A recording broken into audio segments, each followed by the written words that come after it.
Did you ever have that friend that just couldn't seem to put themselves in your perspective? Did you ever have someone in your life that you're like, no, like this is what I'm experiencing, this is what I'm feeling, and they're just kind of like, yeah, I don't get that. I don't understand that. Maybe you have someone who's gone through a crazy tragedy or an abusive relationship or something, and when people try to talk about it, they're like, I don't really I see what you're going through, but I don't really understand it.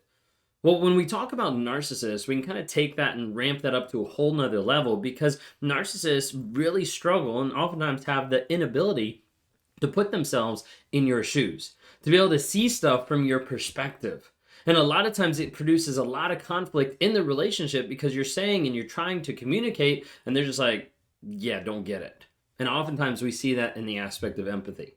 If you guys don't know who I am, my name is Ben Taylor. I'm a self-aware narcissist on this channel to provide awareness, growth, healing, and change. We do it on all different platforms. So if you don't follow already, TikTok, Instagram, Facebook, YouTube, LinkedIn, Apple Music, Apple Podcast, all over the place, Spotify, Amazon Music, follow us under Raw Motivations. Okay? Would love to be able to interact with you, have you involved in the community.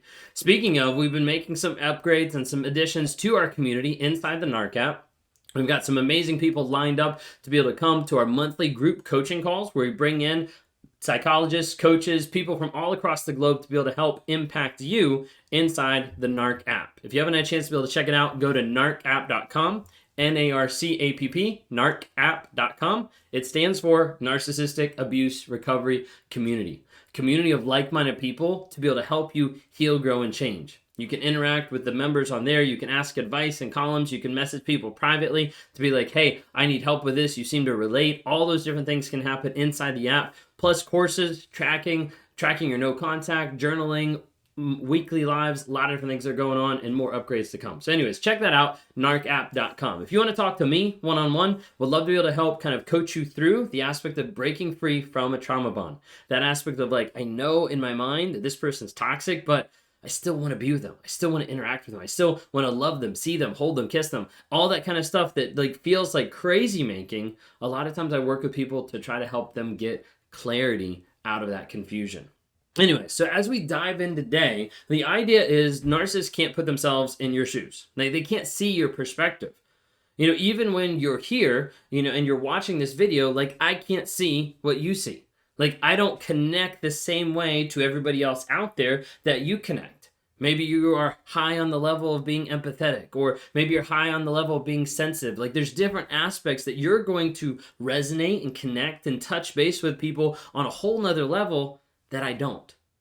And so a lot of times I can't see or I can't connect the same way or relate or oftentimes emote the same way that you do. You might see someone that's crying and start to tear up. I might see someone that's crying and I'm like, okay, they're crying. Like there's a different in a connection of what actually happens. And we normally see this and talk about this in the idea of empathy, of how someone cares and relates to another person. And with narcissists, we don't really have that whole level of empathy, or the level of empathy that's there needs to be toned down, or else it might actually indicate something revealing about ourselves. And so a lot of times that can't happen.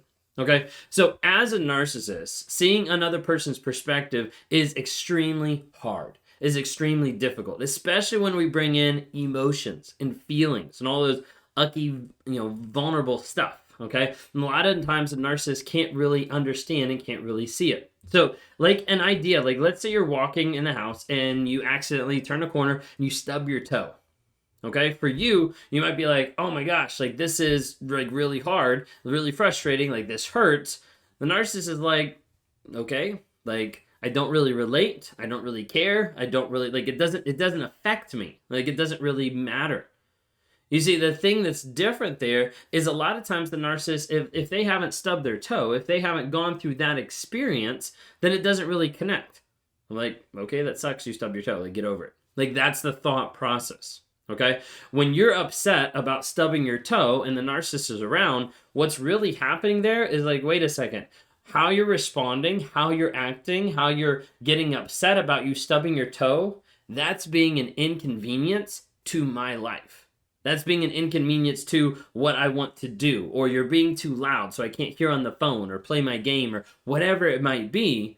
You'll see a lot of times where a narcissist will just get upset at what you're going through because it's an inconvenience. Same idea whenever you get sick. You become a giant inconvenience to the narcissist because you're no longer either supplying them, serving them, or just existing so that they don't have to take care of another human being. Now, sometimes you have a little bit of idea of the narcissist stubs their toe. Well, they have a little bit idea of the cognitive aspect of, oh, this is what it feels like, and oh, this sucks. The problem is, if I stub my toe, then it's like, oh my gosh, it's the worst thing ever. And if you don't placate to my demands, then you're the worst person ever. So you see how it flips? Hypocritical, doesn't make sense. It's not the best thing ever, obviously, but I want to kind of explain that.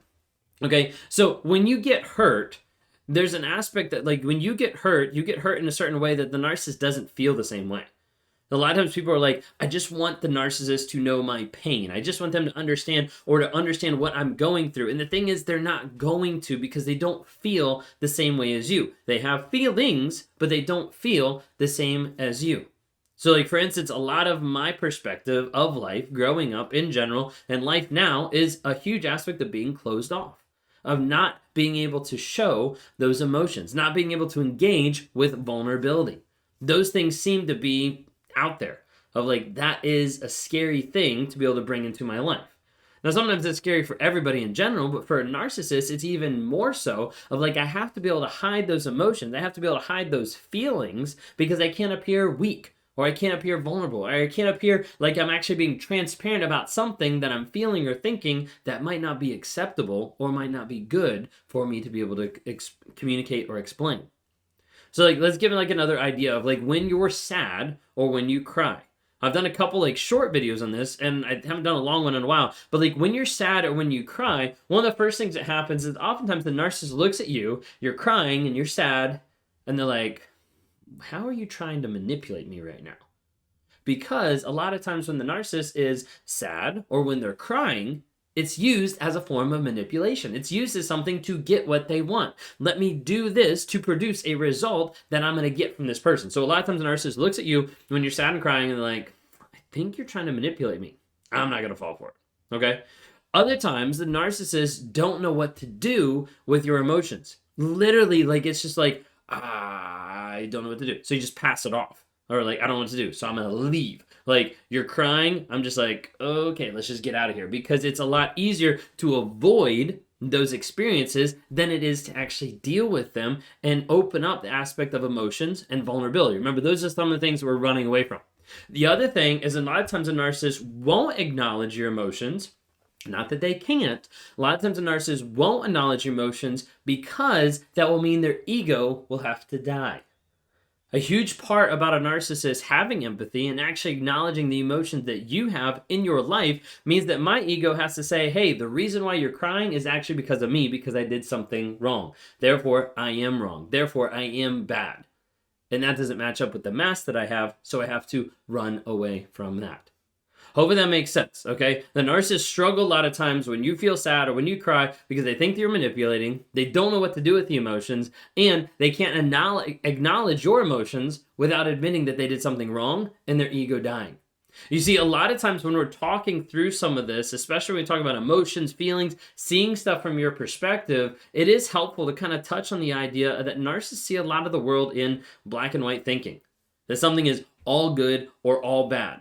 You're great or you're awful. You're the best thing or you're the worst thing. Like there's polar opposites. And it's the idea of even like object relations where I can't actually put in my head that you could coexist having good and bad traits. You're either all good or you're all bad. Think of it maybe like a kid in a school where they've done a great job, throughout multiple grades of getting really good grades, and then they have a test where they get a really bad grade.